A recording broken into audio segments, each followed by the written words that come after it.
আল্লাহর বান্দারে একটু মনোযোগ দিয়ে শুনবেন। হযরত আলীর হাতে জান্নাতের খাবার হাসান হোসেনের নাকের মধ্যে ঢুকে গেছে। হাসান হোসেনের নাকের মধ্যে যখন ঢুকে যায় তখন তারা দুই ভাই কিন্তু কয়দিনের না খাওয়া, 2 দিনের না খাওয়া ওরা চেতন পাইছে। হোসেন বলতে, হাসান ভাই বাড়ির মধ্যে খাবার আইছে, চলো যাই। বাইর হইয়া দেখে বাবার হাতে খাবার টোপলা। সুবহানাল্লাহ। হোসাইন বাবার সামনে গিয়ে বলতেছে, বাবা আজকে 2 দিন হলে না খাওয়া, মায়ের কাছে বারবার খাবার চাই, মা শুধু কান্দে, বাবা কিন্তু খাবার দেয় না। বাবা না হইলে কোনোদিন কি খাবার পাওয়া যায়? ও বাবা তাড়াতাড়ি আমাদেরকে টোপলা খুলে খাবার দেন। হযরত আলী হোসেনের মুখের দিকে তাকায়, হাসানের মুখের দিকে তাকায়, ফাতেমার মুখের দিকে তাকায়। মন বলতেছে আমার বিবি 3 দিনের না খাওয়া, একবার কি হলো, উঠলো কেনারা?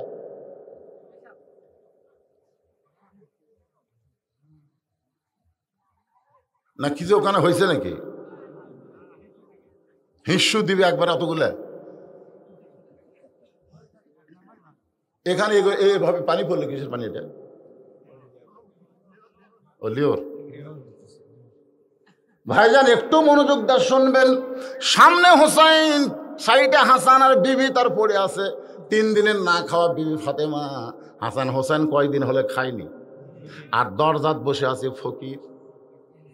এমন একটা পরীক্ষা চলতেছে। আল্লাহর বান্দারা খেয়াল করেন, হযরত আলী এখন কি করবে? ওই টোপলার দিকে তাকায় আর সন্তান 2টার মুখের দিকে তাকায়। এমন সময় আল্লাহর কোরআন সামনে এসে বলতেছে, ইন্নামা আমওয়ালুকুম ওয়া আওলাদুকুম ফিতনা। আলী রে, সম্পদ আর সন্তান হলো বিপদের কারণ। তোরা হাতের খাবার টোপলার দিকে তাকায়া, সন্তানের মুখের দিকে তাকায়া দরজার ফকিরকে ভুলে যাস না। আল্লাহর কোরআন মুমিন থাকবে যেখানে, আল্লাহর কোরআন থাকবে সেখানে। ধরে কোন কথা ঠিক কিনা? সন্তানের মুখের দিকে তাকায়া দরজার ফকিরকে ভুলে যাস না। এখন আপনাদের কাছে আমি জানতে চাই, হযরত আলীর কাছে কোরআন বড় না সন্তান বড়?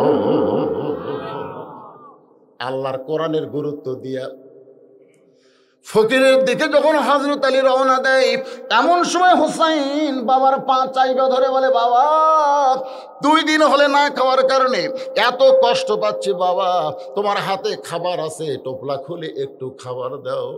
কিন্তু হযরত আলী ফকিরের দিকে তাকে চিন্তা করে, ফকিরের জন্যই তো আল্লাহর কাছে আমি ভিক্ষা চাইছি।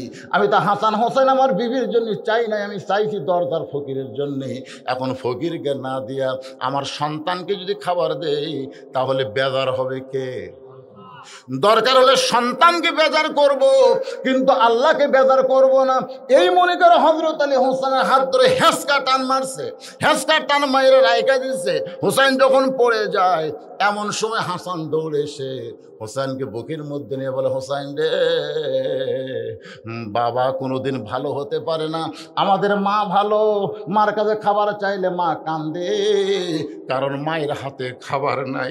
আর বাবার হাতে খাবার থাকার পরও বাবা তোকে হেঁচকা টান মাইরা ফাইলা দিছে। ও হোসেন রে, আর কোনোদিন বলবি না বাবা ভালো, বাবার চাইতে মা কোটি কোটি গুণ ভালো। ভাইজান একটু খেয়াল করেন, এই কথা যখন হাসান হোসেনকে বলতেছে, এমন সময় হোসেন বলতেছে, বাবা ও বাবা তুমি আমাকে মারছো বাবা, তুমি আমাকে ফাইলা দিছো বাবা, আজকে 2 দিন হলে না খাওয়ার পর তোমার হাতে খাবার টোপলা, সেখান থেকে খাবার চাই, এরপরেও তুমি খাবার না দিয়া আমারে ফাইলা দিছো বাবা, তুমি কি আমারে চিনো? ও বাবা তুমি কি আমারে চিনো? যেই বলেছে তুমি কি আমারে চিনো, সঙ্গে সঙ্গে হযরত আলী দরজার দিকে না গিয়া গোটা দেহ থরথর করে কাঁপতেছে। কারণ যখন হোসেন বলেছে তুমি আমাকে মারছো বাবা, তুমি আমাকে ফাইলা দিছো বাবা, তুমি কি আমারে চিনো, এই চিনো কথাটাই এত গুরুত্বপূর্ণ। আল্লাহ রাসূল বলেছেন, সাহাবীরা রে, তোমাদের কাছে আমি একটা নতুন ওয়াজ করতে চাই, যে ওয়াজ তোমরা কোনোদিন শোনো নাই। সাহাবারা বললেন হুজুর সে ওয়াজটা কি? রাসূল বললেন আজকে মসজিদ নববীর ভিতরে আমি নবী একা একা বসেছিলাম, এমন সময় ফেরেশতা জিবরাইল আল্লাহর নবীর সাহাবী দাহিয়াতুল কালবির চেহারায় কোরআন নিয়ে নবীর কাছে হাজির হইল। কোরআন তখন নবীকে দেওয়া শেষ হয়ে গেছে। আল্লাহর হুকুমে জিবরাইল আসে আর নবীর হুকুমে জিবরাইল যায়। তাহলে হুকুম লাগে কয়জনের? আল্লাহর হুকুমে জিবরাইল নবীর কাছে আসে আর নবীর হুকুমে জিবরাইল আল্লাহর কাছে যায়। কিন্তু নবী কিছু না বলার কারণে জিবরাইল ওই দাহিয়াতুল কালবির চেহারায় আল্লাহর নবীর পাশে চুপটি করে বসে আছে। না আর নবীর কাছে বসলে মজা আছে না নাই? আমার নবী কি শুধু মানুষের জন্য নাকি? আল্লাহ কোরআনে বলেছেন ওমা আরসালনাকা ইল্লা রাহমাতাল লিল আলামিন। আলামিন মানে কি? আলামিন মানে খালি দুনিয়া? আলামিন মানে শুধু দুনিয়া? আলহামদুলিল্লাহি রাব্বিল আলামিন। যতটুকু এরিয়ার রব হলেন আল্লাহ, ততটুকু এরিয়ার রহমত হলেন মুহাম্মাদুর রাসূলুল্লাহ সাল্লাল্লাহু আলাইহি সাল্লাম। এখন দাহিয়াতুল কালবির চেহারা জিবরাইল চুপটি করে নবীর কাছে বসে আছে। এমন সময় হোসাইন না না আজকে তোমার কাছে যাব না। নবী চুম করছে, আমার কাছে যাবি না? যাবি কার কাছে? আমি মায়ের কাছে খাবার চাইছি, মা বলে খাওয়া নেই। আমি তখন বলছি নানার কাছে যাই, আমার মা বলেছে খবরদার তো নানার কাছে যাস না, তোর নানা কিন্তু ক্ষুধার জ্বালায় পেটে পাথর বাঁধতে আছে। তুমি কি মনে করছো তোমার কাছে যাই আমার কাম হবে? কিন্তু তোমার পাশে যে সাহাবী বসে আছে এই বেটাকে আমি ছাড়বো না। এবারে দৌড়ে এসে ফেরেশতা জিবরাইলকে দাহিয়াতুল কালবি মনে করে কোলের মধ্যে বসেই বলতেছে নানা সাহাবী মাঝে মধ্যে আসো আর যাও, আজকে আমারে খাবার না দিলে তোমাকে ছাড়বো, খাবার না দিলে তোমাকে ছাড়বো না। এই বলে কোলের মধ্যে বসে বারবার যখন জিবরাইলের কাছে খাবার চায়, জিবরাইল খালি ওসমস ওসমস করতেছে। আল্লাহ রাসূল ইশারা করে বলতেছে রে জিবরাইল এরকম ওসমস করতেছে কেন? যে তোমার কোলে বসে খাবার চায় তাকে কি তুমি চিনো? জোরে কান সুবহানাল্লাহ। হোসাইনকে যে তার বাবাকে বলেছো বাবা তুমি আমাকে মারছো, বাবা ফেলে দিয়েছো, বাবা তুমি কি আমারে চিনো? এখানে আল্লাহ নবী বলতেছেন জিবরাইল যে তোমার কোলে বসে খাবার চায় তুমি কি তাকে চিনো? ফেরেশতা জিবরাইল ইশারা করে বলে ইয়া রাসূলুল্লাহ এইটা হলো আপনার নাতি হোসাইন, এইটা তো আপনার নাতি হোসাইন চিনব না কেন? আল্লাহ নবী বলে জিবরাইল শুধু হোসাইন চিনলে হবে না, এর আরো পরিচয় আছে। জিবরাইল বলে ইয়া রাসূলুল্লাহ এর কি পরিচয় আমি তো আর জানি না। আল্লাহ নবী বললেন তাহলে শোনো, একদিন আমি নবী নামাজের সেজদায় ওই হোসাইন যে তোমার কোলে বসেছে ও আমার পিঠে এসে চড়ে বলতে চল ঘোড়া চল, চল ঘোড়া চল। আমি বিরক্ত হয়ে আমার পিঠ থেকে হোসাইনকে যখন না আবার চাই, এমন সময় আল্লাহ ডাক দিল হাবিব আমার নামাজের দিকে তাকায়া আমার ভয় আপনি হোসাইনকে পিঠ থেকে নামাবেন না। আপনি যেমন হোসাইনকে ভালোবাসেন আমি আল্লাহ তেমন ভালোবাসি। আপনাকে যতক্ষণ ঘোড়া বানাবে ততক্ষণ আপনি সেজদাদি থাকবেন, মাথা তুলবেন না। রাসূল বলে জিবরাইল আমারে ঘোড়া বানাইলে আল্লাহ আমাকে মাথা তুলতে নিষেধ করে, আর তোমার কোলে বসে যে তুমি ওসমস করো।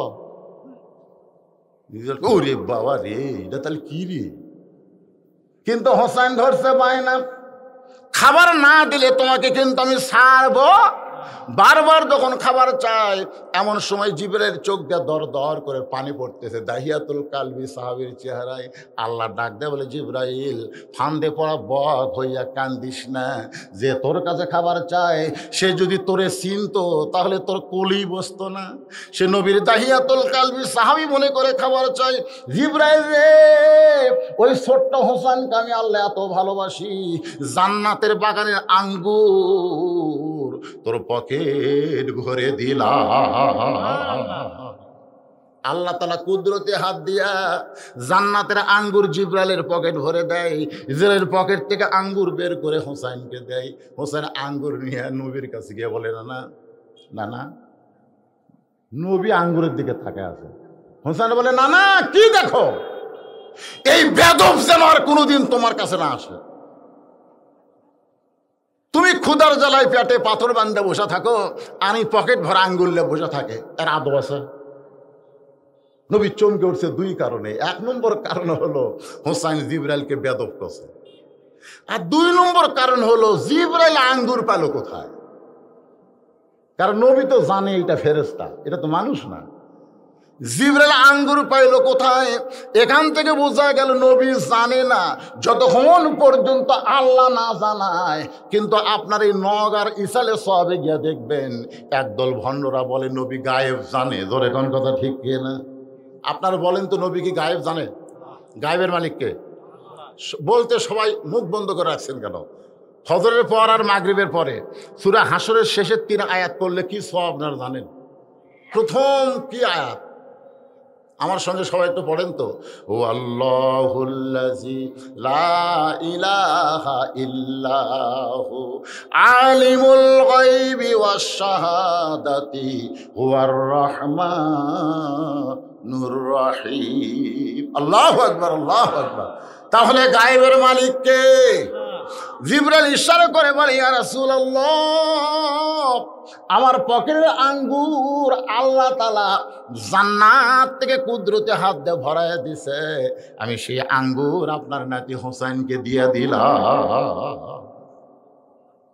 নবী খালি তাকায় আছে। তাহলে এই আঙ্গুর তো দুনিয়ার কোন আঙ্গুর না রে? এই আঙ্গুর হলো জান্নাতের। আর কার হাতের পরশ? জোরে বলেন না, কার হাতের? আল্লাহর হাত আছে না নাই? তাবারাকাল্লাযী বিয়াদিহিল মুলক। গোটা পৃথিবীর রাজত্ব, কর্তৃত্ব, মালিকানা কার হাতে? আরে ভাই সবাই জোরে কোন কার হাতে?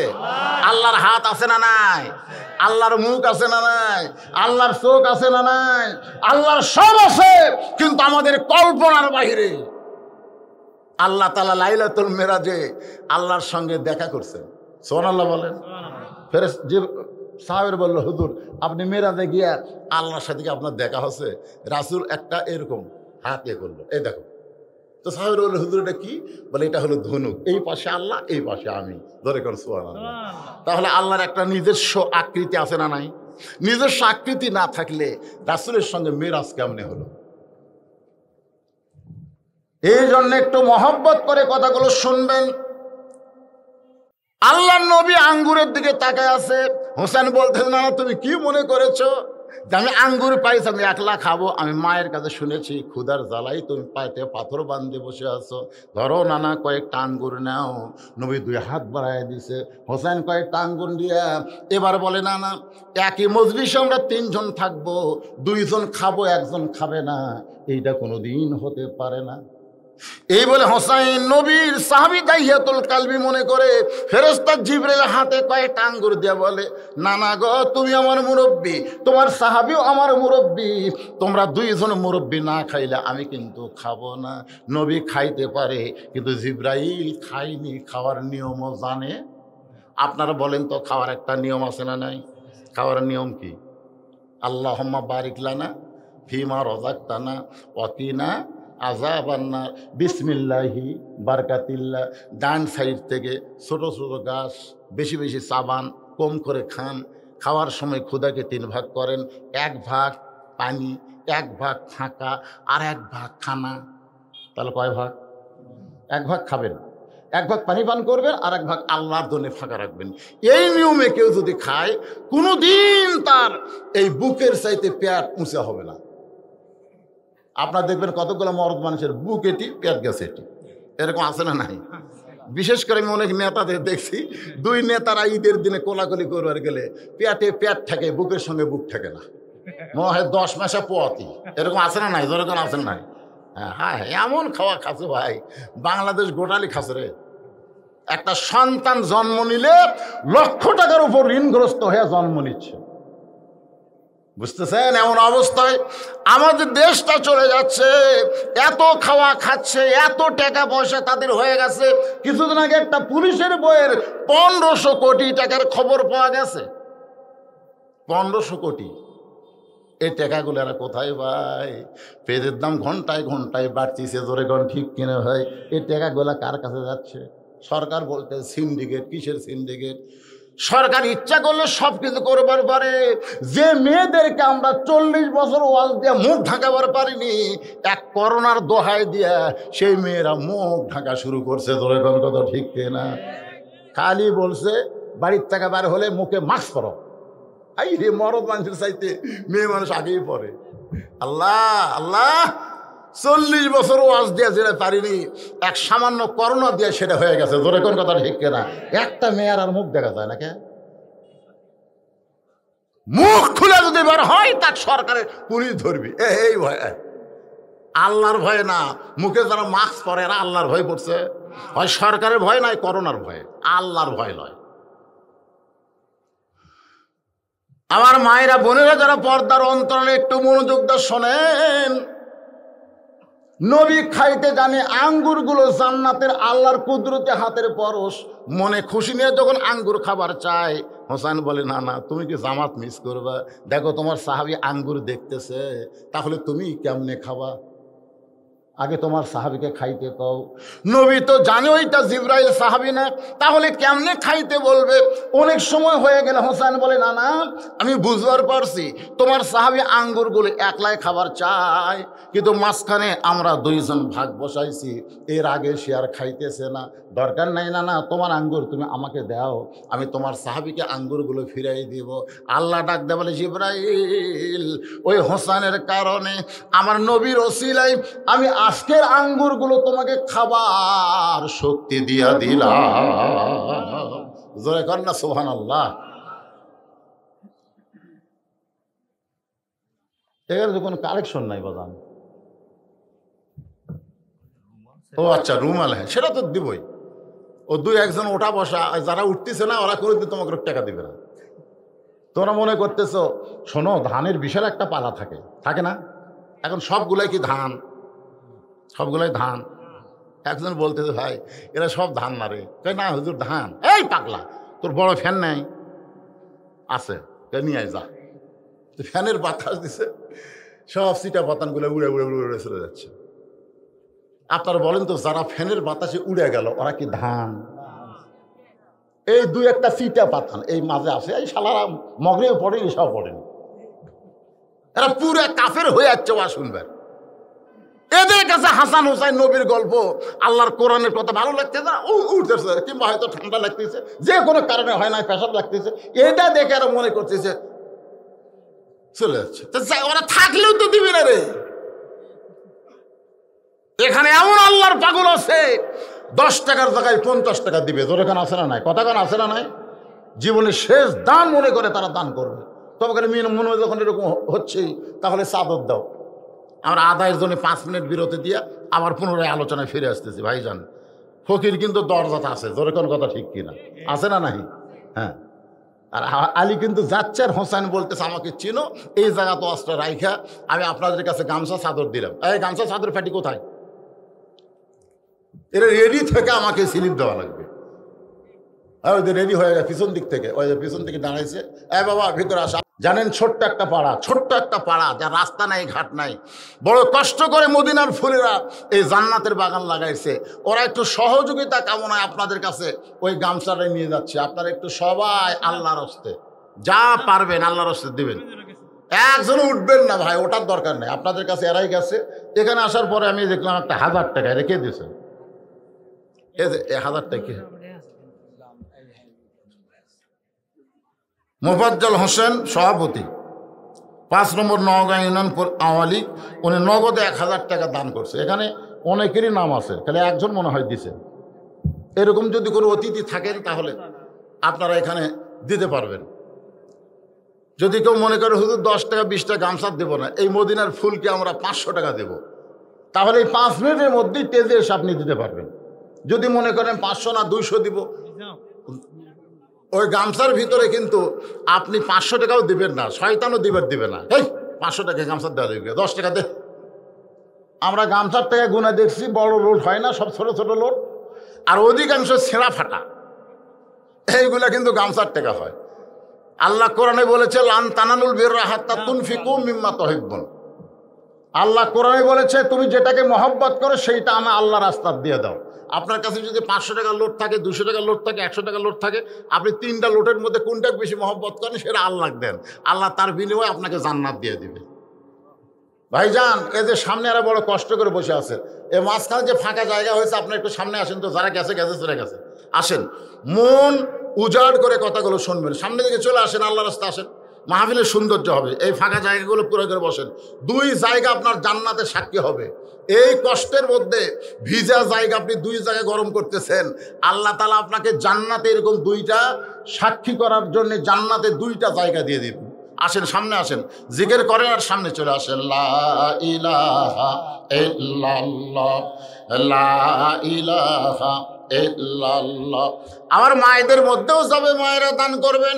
আবার দেখবেন আপনাদের আদায়কারী বাদ দিয়া অন্য কোনো আদায়কারী যেন মায়েদের মধ্যে না যায়। কারণ বর্তমান গাঁজাখোর, ইয়াবাখোর, নিশাখোর কম না বেশি? মাহফিল কমিটির লোকেরা যায়, দেখে মেয়েদের মধ্যে আদায় শেষ। কে রে, আমাদের কেউ আসলো না, আদায় করে নিয়ে গেল কে? এরকম নিশাখোর আছে না নাই?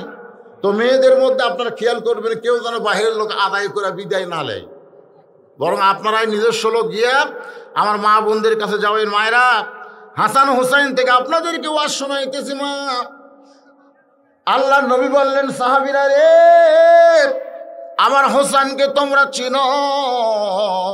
এই চিনো কথার উপরে কথা বলতে গিয়া আল্লাহ নবী একদিন সাহাবীদের নিয়ে আলোচনা করতেছে। হাজার হাজার সাহাবী নবীর ওয়াজ শুনতেছে। এমন সময় কোত্থেকে হোসাইন দৌড়ে এসে বলে, ও নানা, সারাদিন শুধু সাহাবী নিয়ে আলোচনা করবে, সারাদিন শুধু সাহাবীদের নিয়ে কথা বলবে, আমি হোসেনকে সময় কখন দিবা? আবু বকর রাদিয়াল্লাহু হুযায়ফা ইবনে ইয়ামিনকে বলতেছে, রে হুযায়ফা, এখন যদি হোসাইন নবীর কাছে আসে তাহলে কিন্তু নবীর মুখ থেকে এই নিয়ামতপূর্ণ আলোচনা শোনা থেকে আমরা বঞ্চিত হয়ে যাব। যারে হুযায়ফা, যা হোসাইনকে আটকায় দে।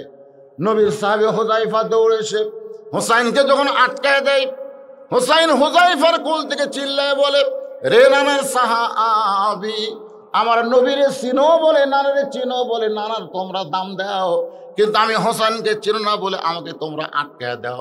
আজকে শুনে নাও, ওই নানার চাইতে আমি হোসাইন কোনো অংশে ছোট না। ধরে কর না সুবহানাল্লাহ। আপনাকে সুবহানাল্লাহ বলতে মন চাচ্ছে না, কারণ এই আদায় করার যেমন হয় মাহফিল ভাঙ্গা গেল। আসলে ভাঙলো না। আপনারা আসেন, সামনের দিকে আসেন। কি হলো, 2-4 জন গেলে কি হবে? উহুদের যুদ্ধে 1000 জন নবীর সাহাবী, মাঝখানে 300 জন ফেরত আইছিল। জোরে কোন কথা ঠিক কিনা? তো সবাই কি সমান? তাই আসেন, সামনের দিকে আসেন। ওই যে মোটা মোটা খের আছে, ওই খেরের মধ্যে গিয়ে এসে বসেন। আল্লাহর রাস্তায় সামনের দিকে আসেন, পিছনে ফাঁকা হয়ে যাক, সামনে চলে আসেন। আল্লাহ তোমরা মুরব্বী কিছু দান করেছে, আল্লাহ দানকে কবুল করেন। সকলে বলে আমিন। একটু জিকির আসেন না কেন, সামনের দিকে চলে আসেন ভাই, আসেন সবাই সামনে চলে আসেন আর জিকির করেন, লা ইলাহা ইল্লাল্লাহ, লা ইলাহা ইল্লাল্লাহ, লা ইলাহা, লা ইলাহা ইল্লাল্লাহ, মুহাম্মাদুর রাসূলুল্লাহ সাল্লাল্লাহু আলাইহি ওয়াসাল্লাম। আজকে এখানে যে আলোচনা হচ্ছে, আলোচনা যে এইরকম, এর নষ্টের মূল কারণ হচ্ছে এই ভাই, মূল কারণ কি আমাকে আসার পরেই বলতে, হুজুর এই আলোচনা করা লাগবে। আমরা মোবাইলে শুনছি, সরাসরি শুনবো, কিন্তু এই আলোচনা আপনাদের এমন কোনো মানুষ নাই যে শোনেনি। ধরে কোন কথা ঠিক কিনা? এই শোনা ওয়াজটা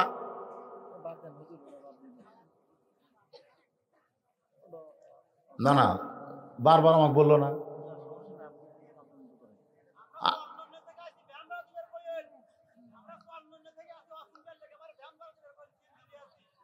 আরে ওয়াজ তো হচ্ছেই তো, ওয়াজের কোনো পুরাতন আছে তাই? সূরা ফাতিহা আপনি জীবনে কয়বার পড়ছেন? কয়বার পড়ছেন? আপনি যদি বলেন যে একই ফাতিহা আর পড়বো না রে, পড়তে পড়তে পুরান লাগতেছে। হাসান হোসেন কোনোদিন পুরান হবে? সাইদুস শাবাবে আহলের জান্নাহ। রাসূল বলেছে জান্নাতি যুবকদের সর্দার হলো 2 জন, একটা হলো হাসান আর হোসেন। হযরত বেলাল ইবনে রেবা দাঁড়িয়ে বললেন, ইয়া রাসূলুল্লাহ, যুবকদের সর্দার যদি হাসান হোসেন হয় তাহলে বুড়াকে সর্দার কে? এ বুড়া আমরা যে বুড়া আছি এরকে সর্দার কে হবে? আল্লাহ রাসূল বললেন, বেলাল তোমার কি মনে হয়? বেলাল বলতেছে, হুজুর আমার মনে হয় আবু বকর হবে। আল্লাহ রাসূল বলে, তাই নাকি? বলে তাহলে হয়তো উমর হবে। রাসূল বলে, তাই নাকি? বেলাল বলে, তাহলে হয়তো ওসমান হবে। মানে যখনই তাই নাকি কয় তখন একটা করে নাম পাল্টায়। আল্লাহ রাসূল বলে, বেলাল জান্নাতে যখন কেউ যাবে তখন কেউ বুড়া থাকবে না, সবাই যুবক হয়ে যাবে। আর সমস্ত জান্নাতীদের সর্দার হবে পুরুষ মানুষের আমার হাসান আর হুসাইন। জোরে কোন সুবহানাল্লাহ। এমনকি রাসূল বলেছে আমারও সর্দার হবে, আমারও সর্দার। তা আপনি কি মনে করতেছেন?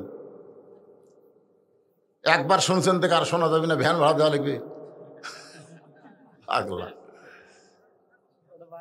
না না না, ওয়াজ তো ইচ্ছা মতো পাল্টান যায় না। একটা ওয়াজের মুড আছে না নাই? দরজাত ফকির বসে আছে না নাই? ভাইজান একটু গুরুত্ব দিয়ে শোনেন। অনুনাজ্জিলু মিনাল কোরআনি মা হুয়া শিফা। এই কোরআন ছাড়া আমাদের কোনো গতি নাই। আলী যেদিকে যাচ্ছে সামনে কে দাঁড়াচ্ছে? কথা বলেন না কেন? নিজের বউ পড়ে আছে, সন্তান না খেয়ে আছে, সেইগুলা বাদ দিয়ে কিসের জন্য যাচ্ছে দরজা? কোরআনের জন্যে। সেই কোরআনের গুরুত্ব বাংলাদেশে আছে।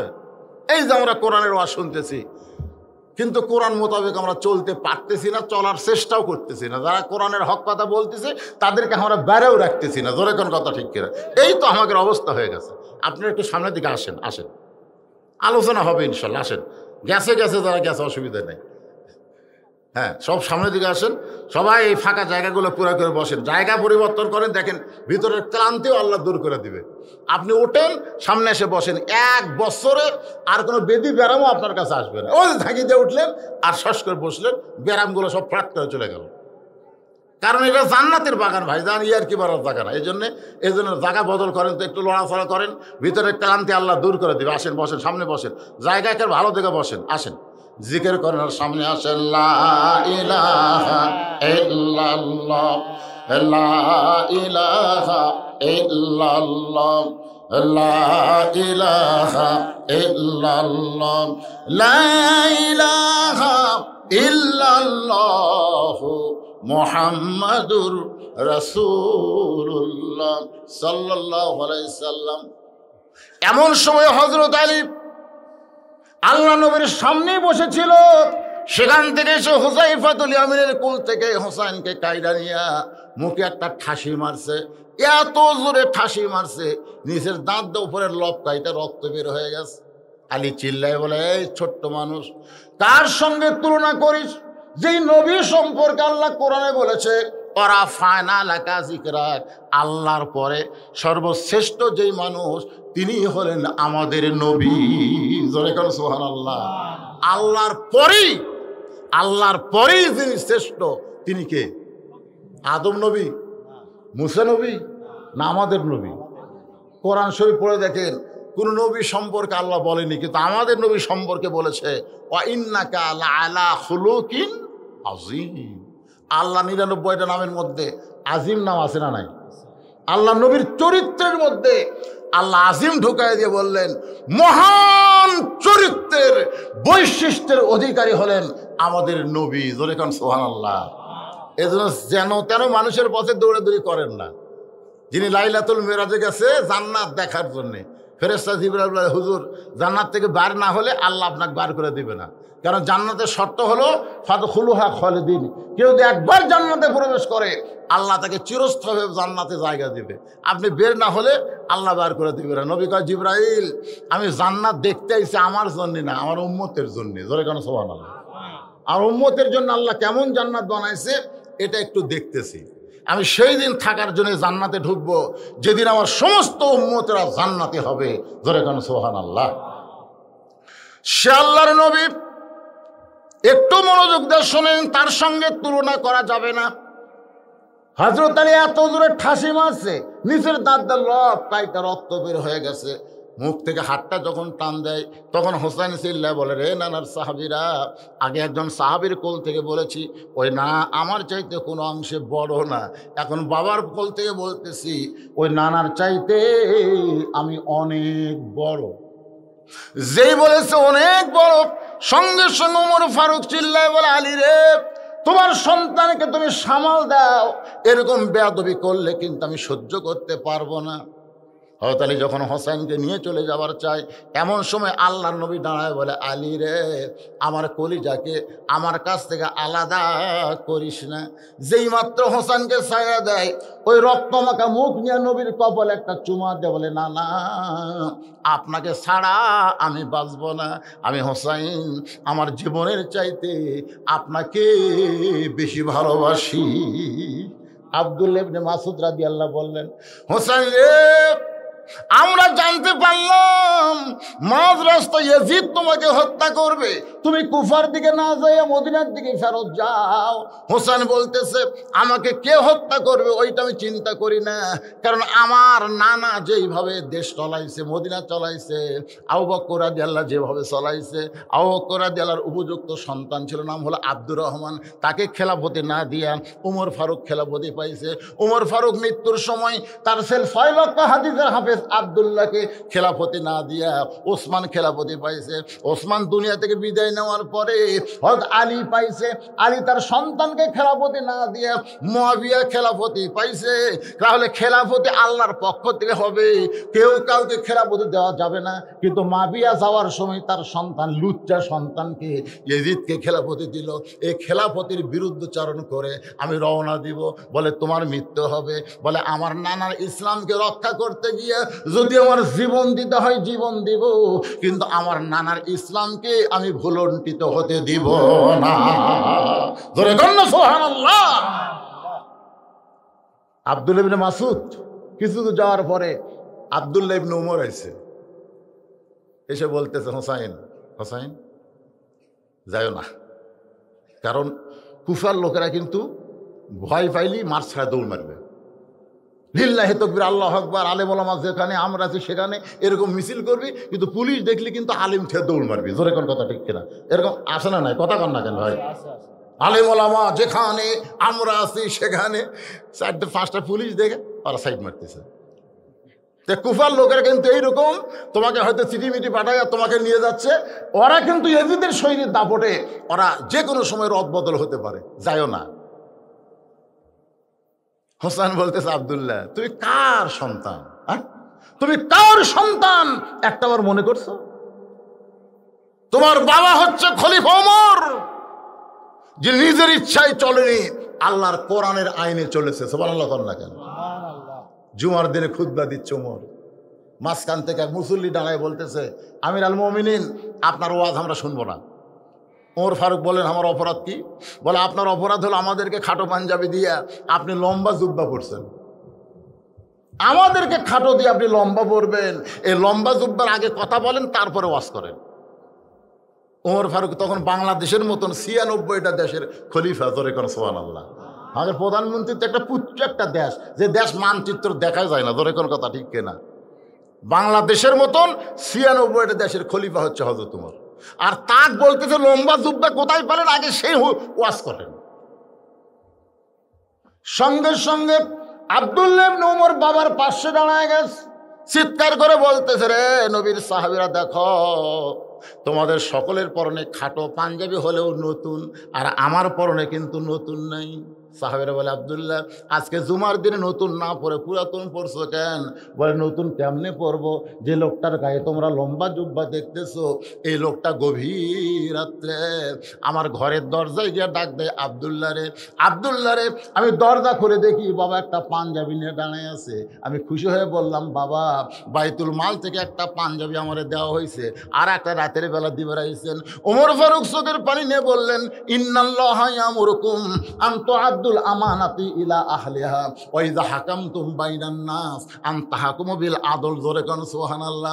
আব্দুল্লাহ রে, আমি তোকে আর একটা দিবার আসিনি বাজান, তুই মনে করিস না আমি ওমর নেতা বলে নেতার বেটা দুটাও পাবে, এইটা মনে করিস না। বরং আমি ওয়া ইযা হাকামতুম বাইনান নাস আন তাহকুমু বিল আদল, আমার ইনসাফ তোর কাছে নিয়ে আইছে এই খাটো পাঞ্জাবি আমার জন্য বরাদ্দ হয়েছে। এখন তুই বল রে বেটা, মুসল্লির পাঞ্জাবি খাটো হলেও চলে, কিন্তু ইমামের পাঞ্জাবি খাটো হলে চলে, তোরটা একটু আমাকে দান করে দে। আব্দুল্লাহ বলে, গভীর রাত্রে আমার অংশ আমার বাবাকে দান করে দিলাম। বাবা নিজের অংশ আমার অংশ একত্র করে আজকে লম্বা জুব্বা পরে খুদ্া দিবে। এখন বলো বাবার খুদ্া শোনা যায় কি না যায়? সমস্ত সাহাবীরা কান্দে আর চিল্লায় বলে, আল্লাহ, যখন আল্লাহর আইনে খেলাফত প্রতিষ্ঠা হবে তখন উমর ফারুকের মতন নেতা মুসলমান পেয়ে যাবে। সুবহানাল্লাহ।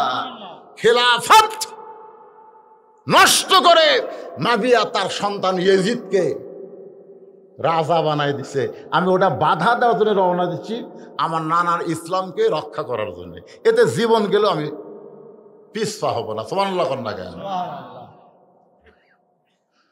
হোসাইন নানার কপালে রক্ত মাখা মুখে চুমা দিয়ে বলে, নানা, আমার জীবনের চাইতে তোমাকে বেশি ভালোবাসি নানা। নবী বলতে, তুই যে কইলি আমার চাইতে অনেক বড়, এই কথা আমার ঘরের মধ্যে একলা কহ, কিন্তু এতগুলা সাহাবীর মধ্যে তুই কইছিস উমর যে গরম হচ্ছে, তুই আমার চাইতে কেমনি বড় হলি ক? হোসাইন বলে, নানা বুঝেছি তুমি মন খারাপ করছো। শোনো, তোমার নাতি হোসাইন হিসাব ছাড়া কথা কয় না। উমর বলে, হোসাইন এই তুই ছোট্ট মানুষ, তুই হিসাবের জানিস কি? হোসাইন বলে, নানা তোমার আর আমার মধ্যে কথা হয় এই চিল্লাই কে? আল্লাহ রাসূল বলে, ইজলিসিয়া ওমর, ওমর একটু বসো তো দেখি এর হিসাবটা কি। হোসেনে বলে, নানা আমার 1 নম্বর হিসাব হলো তোমার মা আর আমার মা। বলো তো নানা, বলো এই দুইজনের মধ্যে কার মা বড়? প্রত্যেকটা সাহাবী চুম করছে যে এইরকম প্রশ্ন পৃথিবীতে কেউ করবি। সাহাবীরাও কল্পনা করেনি, নবীও কল্পনা করেনি। সুবহানাল্লাহ, সুবহানাল্লাহ। নানা কও কও, এই দুইজনের মধ্যে কার মা বড়? নবীর চোখে দর দর করে পানি পড়তেছে। আমার মা আমিনা জান্নাত পাবে কি পাবে না তার গ্যারান্টি আমি নবী দিবার পারবো না। আর তোমার মা ফাতেমা শুধু জান্নাত পাবে না, জান্নাতি নারীদের নেত্রী হবে। আর বউ একদিন আমাকে কইছে, বলতেছে, আচ্ছা নবীর মেয়ে ফাতেমা যে জান্নাতি নারীদের নেত্রী হবে, এটা কি নবীর মেয়ে হওয়ার কারণে? আমি বউর একটা কোন ঘুরতে দেখল, এই কি করছ? আল্লাহ নবী নিজে একদিন ফাতেমাকে বলেছে, ফাতেমা কখনো মনে করবা না তোমার বাবা আল্লাহর নবী বলে আল্লাহ তোমাকে ছেড়ে দিবে। এখানে এটা কখনোই মনে করবা না, তোমাকে বিশ্বাস করতে হবে আমল করে জান্নাত লাভ, আমল না করলে জান্নাত নেই। কথা কোন ঠিক কিনা? নবী বলেছে যে আমি তোমার বাবা বলে নবী বলে তুমি জান্নাত পাবে, এটা কখনো মনে করো না। জান্নাতে যদি যাবার চাও তাহলে আমল করে জান্নাতে যাও। তো ফাতেমা বলে, বাবা কি আমল? আল্লাহ রাসূল বললেন, বেশি আমল না, মাত্র 4 আমল: নামাজ, রোজা, স্বামীর কথা মতো চলা, আর সতীত্বের হেফাজত, পর্দা করা। ফাতেমা বলে, বাবা এই 4টার মধ্যে আবার কোনটার গুরুত্ব বেশি? রাসূল বললেন, পর্দা। মেয়েদের জন্য পর্দার গুরুত্ব সবচাইতে বেশি। পর্দা যদি না থাকে তাহলে মেয়েদের নামাজ রোজা একটাও কবুল হবে না। আমার কথা কি বুঝলেন? পর্দার গুরুত্ব যে বেশি এটা কিন্তু আমরা বুঝি কখন? মরে গেলে। আমার এলাকার মেয়েরা মরে গেলে 5 কাপড় দেয়। আপনারা কয়টা দেন? 5টা কাপড় দিয়ে খালি কাফনি রাখেন না, আবার খাটনি ঢাকেন। কথা কয় না, খাটনি ঢাকেন না। সবাই বলে মেয়ে মানুষের লাশ দেখা যায় নাই, খাটনি ঢাকা তো। ফেরেশতারা এসে ঘুরতেছে, বলতেছে, আল্লাহ ই যখন জীবিত আসলো পাড়ার সবাই দেখছে, আর মরার পরে 5 কাপড় দিয়ে চাদর দিয়ে আবার ঢাকছে, ব্যাপার কি? আল্লাহটা ওটা বাংলাদেশ রে, ওটা বাংলাদেশ। এটি বাঁচতে না মানলেও মরার পরে মানে রে। আমি মায়েদের বলতেছি, মা 5টা কাপড় কি জন্যে? খুব খেয়াল করবে, মেয়েদের 5 কাপড়, 3টা হলো পুরুষের মতোই পরা লাগবে। জোরে কোন ঠিক কিনা? আর 2টা বেশি, একটা হলো মাথা বাঁধ, একটা হলো সিনা বাঁধ, একটা হলো বুক বান্ধা, আর একটা হলো মাথা বান্ধা। মেয়ে মানুষের চুল পরপুরুষ দেখা জায়েজ না হারাম?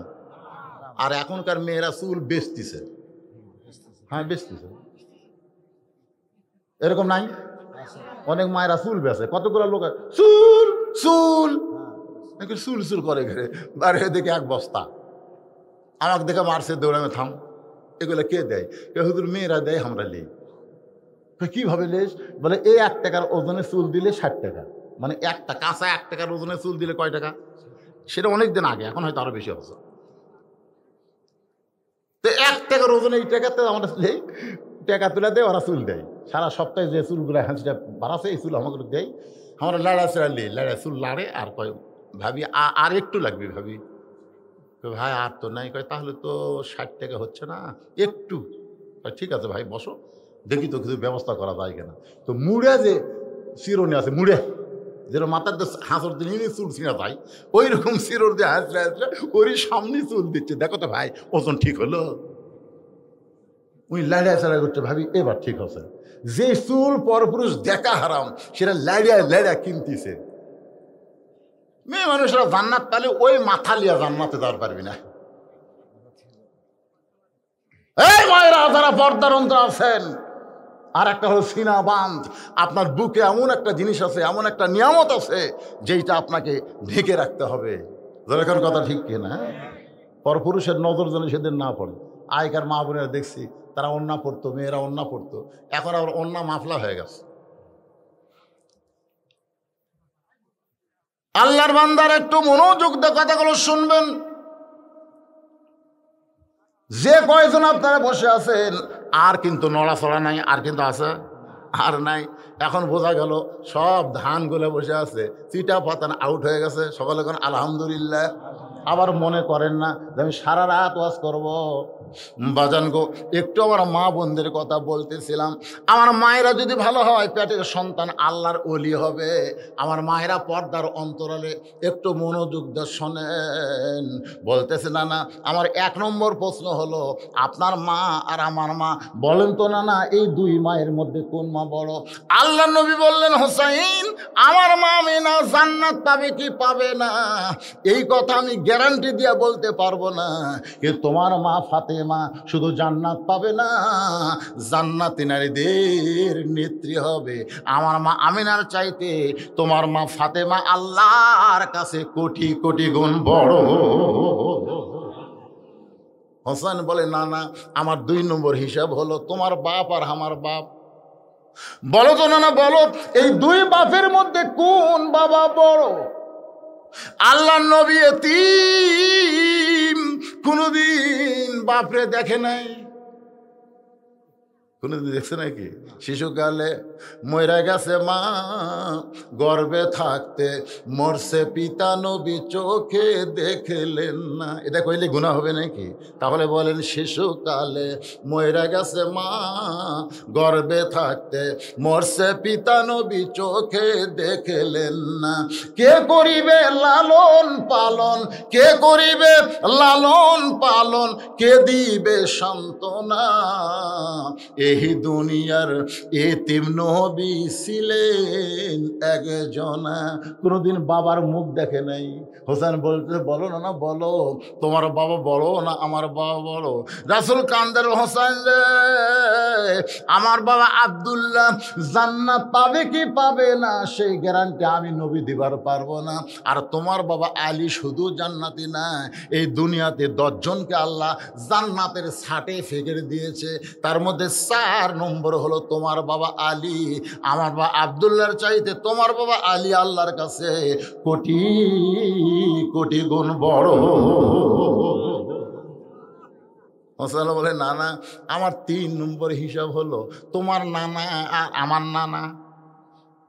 বলো তো নানা, বলো এই 2 নানার মধ্যে কোন নানা বড়? ওমর ফারুক দৌড়াইস, এক দৌড়ে এসে হোসেনকে বুকের উপরে নিয়ে চুমু দিয়ে বলে, বাবা রে আমি মূর্খ, আমি বুঝতে পারিনি বলে রাগ করছি বাজান। সে তোর বাপ তোর মূর্খ না, তোর বাবা হলো জ্ঞানীর জ্ঞানী। তোরে কারণ সুবহানাল্লাহ। আল্লাহ রাসূল বলেছেন আমার আলী কিন্তু এলেমের হাফেজ। তোরে কারণ সুবহানাল্লাহ। সর্বপ্রথম 30 পারা কোরআন যিনি দুনিয়াতে হেফজ করছেন, সর্বপ্রথম তার নাম হলো হযরত আলী। আপনারা হয়তো চিন্তা করেন, হুজুর আবু বকর হবার পারলো না কেন, ওমর হতে পারলো না কেন, ওসমান হতে পারলো না কেন, আলী কেন হলো?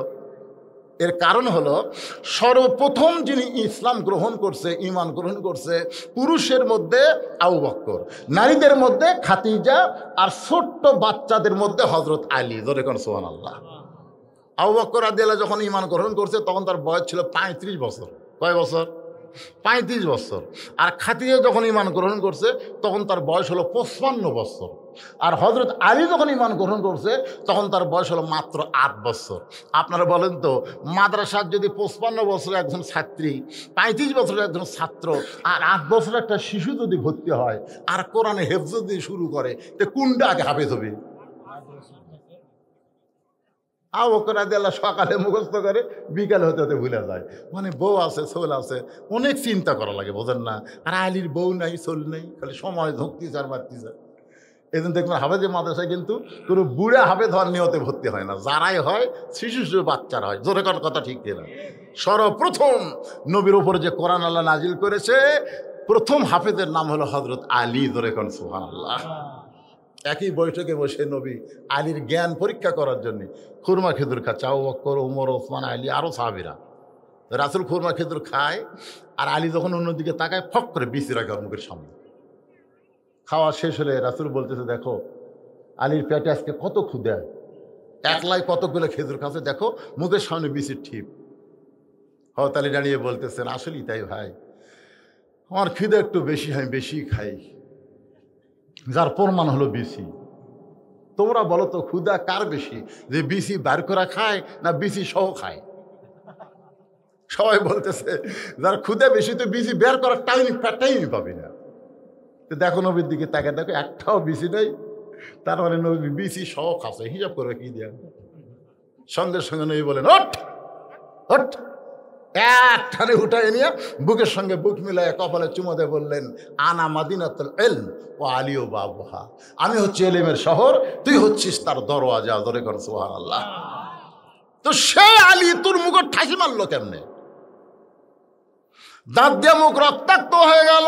হোসাইন, তোমার নানার নানা ওয়াহাব জুহুরিকে দুনিয়ার কোনো মানুষ চিনবে না, আর হোসেনের নানাকে শুধু দুনিয়ার মানুষ না, স্বয়ং আল্লাহ তাআলা ইমামুল আম্বিয়া, ইমামুল মুরসালিন করেছে ঘোষণা।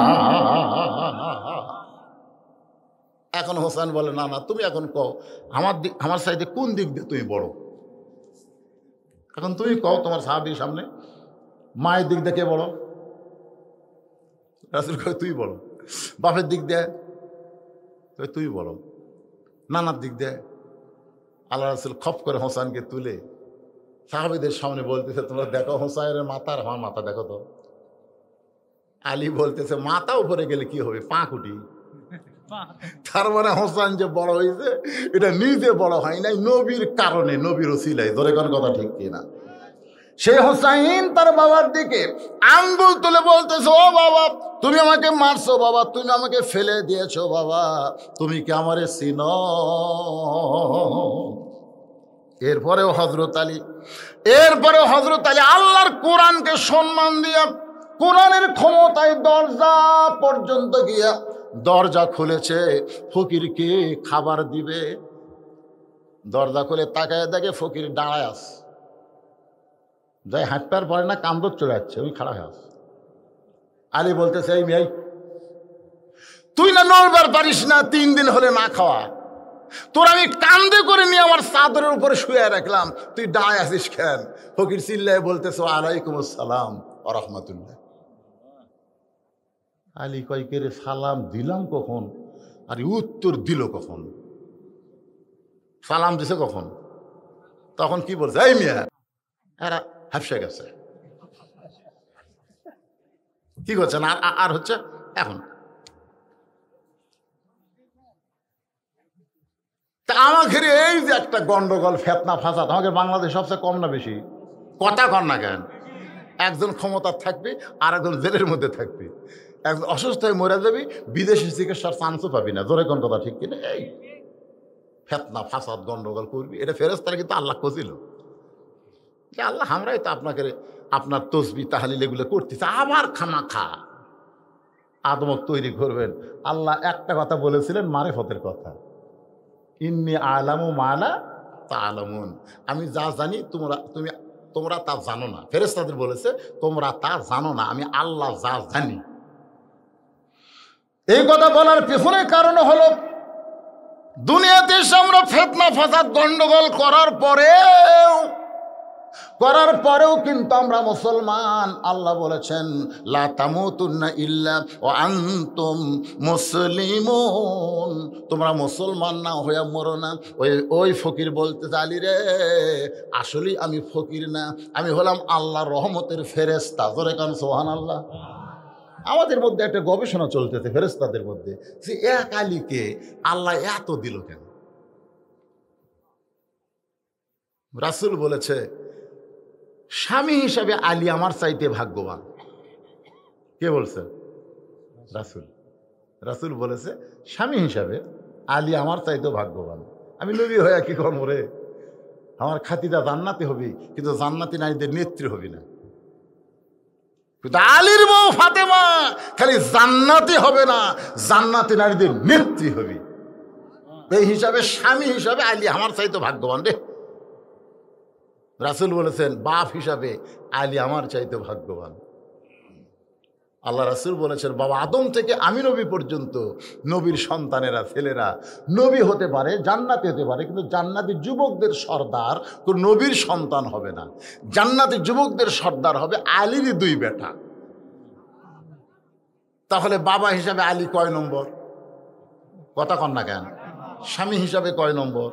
আবার জ্ঞানী হিসাবে কয় নম্বর? জ্ঞানী। আবার জিহাদের ময়দানে বীর হিসাবে। একটা যুদ্ধে পরাজয় একেবারে দরজাতে এসে গেছে, মুসলমানের পরাজয় করবি, সব ভয়ে দৌড় মারতেছে, একেবারে দৌড়াদৌড়ি করতেছে মুসলমানেরা। হয়তো আলী চিন্তা করলো না, আজকের যুদ্ধে বিজয় আসবেই। এই বলে তিনি যে একাই যুদ্ধ শুরু করে দিলেন, সমস্ত কাফেররা হযরত আলীর উপর আঘাত শুরু করলো। তিনি খালি ঢাল ধরলেন, ঢাল। ওরা সমানে খালি ঢালের উপর তীর মারে, বর্ষা মারে, একসময় ঢাল ভেঙে মাটিতে পড়ে গেল। আলী কিন্তু ঢাল পড়ে গেল দেখে নিজে বসলো, তা বসলো না, এক দৌড়ে কামুজ দুর্গের দরজা হ্যাঁচকা টান মারছে। যেই টান মারছে আর দরজা তার হাতের মধ্যে চলে এসেছে। এইরকম যে দরজা 70 জন লোক লাগে খুলতে লাগাতে, সেটা একজনের হাতত, তাও বাম হাতত। ডান হাতে তরবারি, বাম হাতের দরজা। কাফেররা কয় এটা মানুষ নয়, একবারে সবাই দৌড়, এটা মানুষ নয়। আলী কয় রে কি হলো রে? সব তখন দৌড় মারতে ফেলে দিয়েছে, 80 গজ দূরে কাগজের মতন যে উড়ে পড়ছে। সাহাবীরা গিয়ে নবীকে বলতেছি ইয়া রাসূলুল্লাহ, পরাজয় দরজাতে এসে গেছিল, কিন্তু আলীর কারণে আমরা বিজয়, আলীর কারণে আমরা বিজয়। রাসূল বলে আলীর কারণে তোমরা বিজয়, অথচ আল্লাহ কোরআনে বলেছেন ইজা জা নাসরুল্লাহি ওয়াল ফাত, প্রত্যেকটা বিজয়ে আল্লাহর কারণ। জোরে কোন কার কারণ? তো এখন রাসূল বলতেছে আলীর কারণে কেমনি? বলে হুজুর এই কিছুক্ষণ পরে হয়তো আলী এসে দাঁড়াচ্ছে। রাসূলের খবর কি? আলী বলতে আমার আগেই তো খবর পাচ্ছেন, কামুজ দুর্গের দরজা হ্যাঁচকা টান মেরা ঢাল বানাচ্ছি, সব ভয়ে পলায় গেছে, ফেলে দিছি, 80 গজ দূরে গিয়ে পড়ছে। রাসূল কয় সত্যি তাই নাকি? সত্যি মানে বিশ্বাস করতেছেন না? এতগুলো সাহাবী বলতেছি, আমি বলতেছি। কয় না, আমি না দেখে বিশ্বাস করো না। কয় হুজুর কি দেখবেন? কয় চলো দরজা কুটি, যা সব তোল। ফাইলে দিলে 80 গজ দূরে, তাই সেটা তুলবার করছেন। হয়তো আলী যে দরজা ধরে টানে, লিজি লড়ে কিন্তু দরজা লড়ে না। আলী কয় কি হলো? আল্লাহ রাসূল বলে আলী তুমি যখন যুদ্ধ করতেছিলে তখন তুমি একলা ছিলে না, তোমার সঙ্গে আল্লাহ ছিল। এই আল্লাহর সাথে থাকার কারণে দরজা তোমার ঢালা আছে, আল্লাহর সাথে থাকার কারণে তোমার হাতের জোর না, আল্লাহর কুদরতি শক্তিতে দরজা 80 গজ দূরে গিয়ে পড়ছে। এখন তোমার সাথে আল্লাহ নাই, তুমি একলা হয়ে গেছো। এই কথাটা বলার পিছনে কারণ হলো ফিলিস্তিনের মুসলমানের বিজয় হবেই, ইসরায়েলেরা পৃথিবী থেকে ধ্বংস হবেই। কিন্তু একটা মা যদি সন্তান হবার চায়, যে সন্তান মায়ের পায়ের তলে জান্নাত, সে মাকে কিছু কষ্ট স্বীকার করা লাগবেই। কথা কন না কেন ভাই? প্রথম মা ওই জীবনে বিষ বোঝে, ওইখানে মা হবার চাই, আমার মা করে ডাকবি, আমার মা করে ডাকবি। পেটের বাচ্চা যে এসে কামড় মারছে, মানে এখন দুনিয়াতে আসবি আর থাকবি, তাই সঙ্গে সঙ্গে বিষ খামো, গলা ধরে দিব, মরে যাবো। দাদি নানি দৌড়ে আসে দরজা বন্ধ করে দেয়। কেরে পাগলি চিল্লেস করে, আমি আর দেবো না, মানে এমন আমার কষ্ট শুরু হয়ে গেছে। জোর করে শোয়ায়, পানির মধ্যে নরম কাপড় চুড়ায় কপালত দিয়ে কয় ধৈর্য ধর, অতা সবই সবর, ধৈর্য ধর, মা হবি, পায়ের তলে জান্নাত হবি। এমনি এমনি এখন দাইমা সন্তান টানতেছে, সন্তান একলা আসতেছে না, রক্ত আসতেছে। জোরে কোন কথা ঠিক কিনা? রক্ত দিয়ে আগে ওই জমিন ভিজে যায়, তারপরে সন্তান বের হয়। সন্তান বার হওয়ার পরেও আবার গল গল করে রক্ত আসে। মা বেহুশ হয়ে গেছে। সন্তানকে গোসল করে মায়ের বুকের উপরে যখন দেয়, মা কিন্তু সন্তানের এই পায়ের পরশে, দেহের পরশে হুঁশ ফিরা হয়। জিব্বা বের করে সন্তানের গালে কপালে চুমু দেয়। দাদি নেনি বলে এরই জন্য বিষ খাবার চালু, এরই জন্য গলার দড়ি দিবার চালি, এবার চুমে খাস কেন? মা বলে দাদি দাদি, কষ্টর পরে, রক্তের পরে এইরকম নিয়ামত আল্লাহ আমাকে দিবি, এটা আমি কল্পনাও করিনি দাদি। এক বুকে নেওয়ার সাথে সাথে সব ভুলে গেছি, আবার নেব। আল্লাহ বলেছেন, রাসূল বলেছেন, মা হাদান ইয়াদখুলুল জান্নাতা ইহুব্বু আন ইয়ারজি ইলা দুনিয়া ওয়ালাহু মা আলাল আরদি মিন শাইইন ইল্লা শাহীদুন ইয়াতামান্না আন ইয়ারজি ইলা দুনিয়া ফায়ুক্তাল আশারা মাররাতান লিমা ইয়ারা মিনাল কারামাতি। রাওয়াহুল বুখারী কিতাবুল মাগাজি। এই ফিলিস্তিনের মুসলমান জান্নাতে যাওয়ার পরও, এই হাদিসটা শোনেন বুখারী শরীফের, দুনিয়াতে আসার জন্য ছটফট করবে। আল্লাহ বলে এই দুনিয়াতে শহীদ হওয়ার কারণে তোকে জান্নাতুল ফেরদাউসের মধ্যে রাখছি, আবার দুনিয়াতে যাওয়ার চাস কেন? ও তখন বলতেছে, আল্লাহ প্রথম শহীদ হওয়ার সময় যে মজা পাচ্ছি সেই মজা জান্নাতের মধ্যে নাই, এই জন্য আবার আমরা দুনিয়াতে যাব। ফায়ুক্তাল আশারা মারাতান, কম করে হলো 10 বার আমরা যুদ্ধ করে 10 বার শহীদ হব, তারপরে জান্নাতে আসবো। একবার শহীদ হয়ে আমাকে মনে তৃপ্তি হচ্ছে না, আবার যাব দুনিয়ায়। তার মানে বোঝা গেল, ফিলিস্তিনে যারা রক্ত দিচ্ছে, যারা শহীদ হচ্ছে, এরা যে শান্তি পাইছে ওই শান্তি কিন্তু জান্নাতেও নাই। আপনারা কি মনে করতেছেন এই রক্তগুলো বৃথা যাবে? মায়ের রক্ত কি বৃথা যাচ্ছে? মা মা করে মুকুট ফ্যানটা তুলতে সন্তান। আল্লাহর বান্দারা, ওই রক্তের ভিতর দিয়ে মেহেদী আলাইহিস সালামকে আল্লাহ দুনিয়াতে প্রেরণ করবে। ওই ফিলিস্তিনের বাইতুল মুকাদ্দাস থেকে ঈসা আলাইহিস সালামকে আল্লাহ দুনিয়াতে পাঠাবে। মুসলমান আর ইহুদি, খ্রিস্টান, হিন্দু, বৌদ্ধ সবাই হবে এক দল, মুসলমান হবে এক দল। তখন হানাফি, হাম্বলি, শাফি, মালিকি, আহলে হাদিস এগুলো থাকবি না। পীরপন্থী, মাদার মধ্যে সব ভাঙ্গা এক দল। ধরে কোন কয় দল? মুসলমানকে আল্লাহ দুনিয়া দিয়ে দিবে। তখন কবি কে রে, সব কাফেরা মরছে নাকি রে?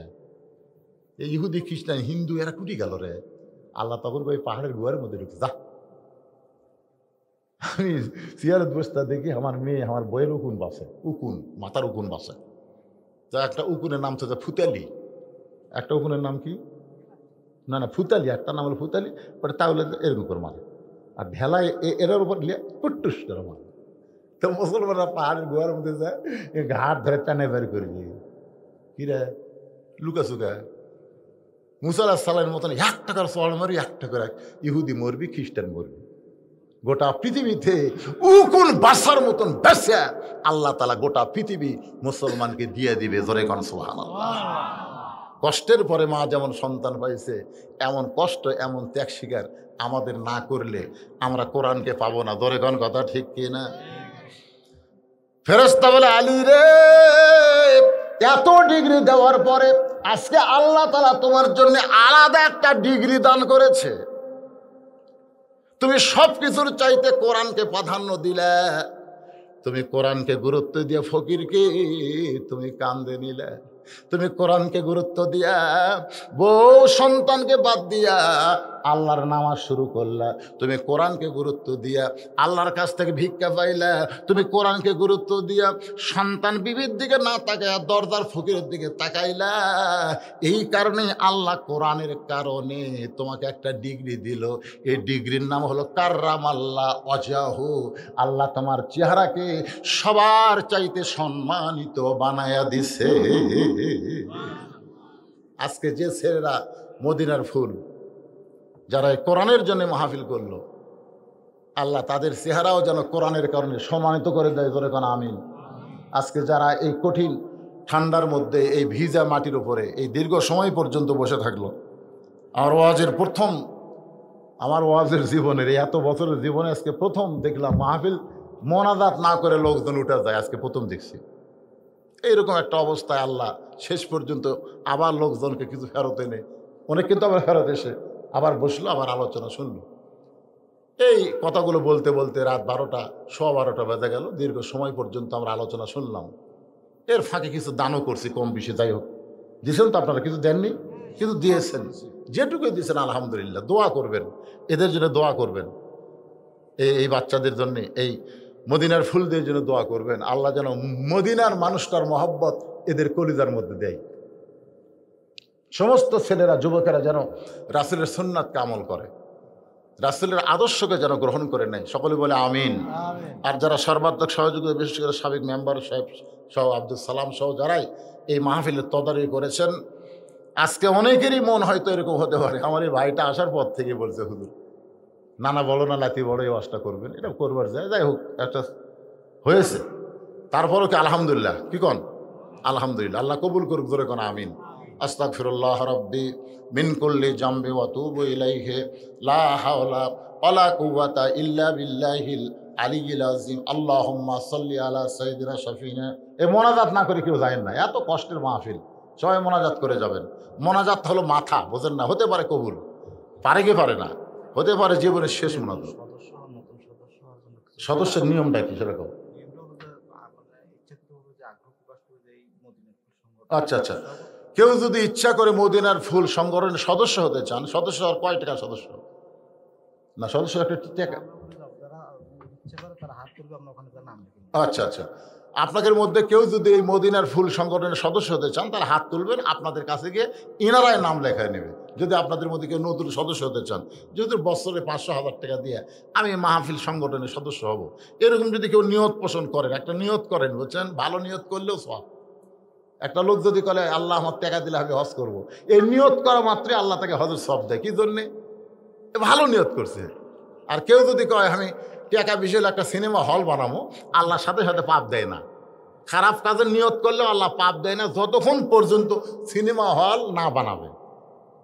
আর ভালো কাজের নিয়ত করার সাথে সাথে সওয়াব। ধরে কেন সুবহানাল্লাহ। কারণ আপনি যদি সংগঠন আগামী বছর আসতে তুমি মরেও যান, কিন্তু আপনি যে নাম লেখালেন, এই নাম লেখার কারণে আল্লাহ পাক আপনাকে জান্নাতি সদস্য হিসেবে কবুল করে নেবে। একটা শ্রেষ্ঠ সুন্দর নাম হলো মদিনার ফুল। মনে বড় আশা ছিল যাব মদিনায়। এই সাইড একজন হাত তুলছে বাবা, আর একজন নয় নামো। মনে বড় আশা ছিল। আপনার উঠে যাচ্ছেন কেন? কয় মিনিট লাগবে? সালাম আমি করব গিয়া, সালাম আমি করব গিয়া নবীজি রওজায়। মনে বড় আশা ছিল আমি যাব মদিনায়। ভাইজান মেলাগুলো হাত তুলছে রে, আরো 2-1টা খাতা আলা নাই, 1 লাখ কয় টাকা দৌড়াবে। নাম খালি লিখলে হবে না তো, নাম লেখা লাগবে, গ্রাম লেখা লাগবে, বাপের নাম, মোবাইল নম্বর। একটা সদস্য হবার গেলে তাকে যেন আপনি ধরতে পারেন, তার নাম একে শামসুল ইসলাম।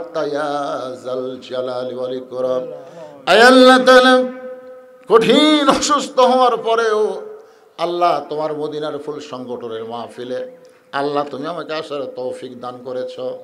আল্লাহ ঘন্টার পর ঘন্টা আলোচনা করে আল্লাহ অবশেষে আখিরি মোনাজাতে তোমার বান্দা বান্দিদের নিয়ে হাত তুলেছি। আল্লাহ মেহেরবানি করে আজকের মাহফিল আমাদের সকলের হেদায়েতের জন্যে, নাজাতের জন্যে, জান্নাতের জন্যে কবুল করে না। এই মাহফিলের শুরু থেকে শেষ পর্যন্ত যত আলোচনা হয়েছে আল্লাহ, এর মধ্যে যদি ত্রুটি হয়, ভুল হয়, মাফ করে দিও। এর জাহাদিয়া মঞ্জুর করো। সোনার মদিনায় নবী পাকে রওজা মুবারকে আল্লাহ কবুল করে দেন। তামাম আম্বিয়া কিরাম, আসহাবে কিরাম, তাবিঈন কিরাম, তাবিঈন কিরাম, তামাম পৃথিবীর মাটির নিচে যত মুমিন মুমিনা শুয়ে আছে আল্লাহ সকলের আরো পরে হাদিয়া কবুল করো। মাবুদ আমরা যারা হাত তুলেছি, আমাদের জনম দুঃখনী মা যাদের কবরে চলে গেছে, আল্লাহ মেহেরবানি করে মায়ের কবরকে জান্নাতের টুকরা বানিয়ে দাও। আমি সহ আমরা যারা বাবা হারে এতিম হাত তুলেছি, আল্লাহ মেহেরবানি করে বাবার কবরকে জান্নাতের টুকরা কবুল করো। আল্লাহ চক ভায়া আমরা মদিনার ফুল সংগঠনকে আল্লাহ মদিনার মহান মানবের উসিলায় কবুল করে নাও। এই সংগঠনের যারা সদস্য, রাসূলের সুপারিশ তাদের জন্য ওয়াজিব করে দাও। আল্লাহ প্রতি বছর সুন্দর করে একটা মাহফিল যেন করতে পারে এমন ইমানি শক্তি যুবকদেরকে দান করে দাও।